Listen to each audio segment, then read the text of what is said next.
हरे कृष्णा दोस्तों, माघ मास का महत्व में पांचवा अध्याय। दत्तात्रेय जी कहते हैं कि हे राजन, एक प्राचीन इतिहास कहता हूँ। भृगु वंश में ऋषिका नाम की एक ब्राह्मणी थी जो बाल्यकाल में ही विधवा हो गई थी। वह रेवा नदी के किनारे विंध्याचल पर्वत के नीचे तपस्या करने लगी। वह जितेंद्रिय, सत्यवक्ता, सुशील, दानशीलता तथा तप करके देह को सुखाने वाली थी। वह अग्नि में आहुति देकर उच्च रीति द्वारा छठे काल में भोजन करती थी। वह वल्कल धारण करती थी और संतोष से अपना जीवन व्यतीत करती थी। उसने रेवा और कपिल नदी के संगम में 60 वर्ष तक माघ का स्नान किया।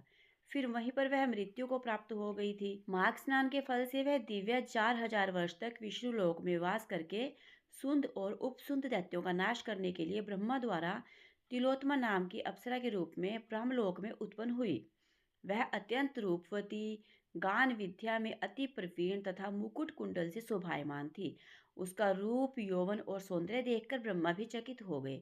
वह तिलोत्तमा रेवा नदी के पवित्र जल में स्नान करके वन में बैठी थी। तब सुंद व उपसुंद के सैनिकों ने चंद्रमा के समान उस रूपवती को देखकर अपने राजा सुंद और उपसुंद से उसके रूप की शोभा का वर्णन किया और कहने लगे कि कामदेव को लज्जित करने वाली ऐसी परम सुंदर स्त्री हमने कभी नहीं देखी। आप भी चलकर देखें।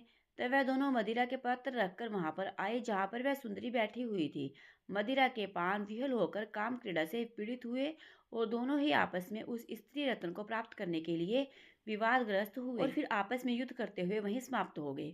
उन दोनों का मरा हुआ देखकर उनके सैनिकों ने बड़ा कोलाहल मचाया और तब तिलोत्तमा काल रात्रि के समान उनको पर्वत से गिराती हुई दसों दिशाओं को प्रकाशमान करती हुई आकाश में चली गई और देव कार्य सिद्ध करके ब्रह्मा के सामने आई। तो ब्रह्मा जी ने प्रसन्नता से कहा कि हे चंद्रवती, मैंने तुमको सूर्य के रथ पर स्थान दिया है। जब तक आकाश में सूर्य स्थित है, नाना प्रकार के भोगों को भोगो। सो हे राजन, वह ब्रह्माणी अब भी सूर्य के रथ पर माघ मास स्नान के उत्तम भोगों को भोग रही है। इसलिए श्रद्धावान पुरुषों को उत्तम गति पाने के लिए यत्न के साथ माघ मास में विधि पूर्वक स्नान करना चाहिए। हरे कृष्णा, राधे राधे।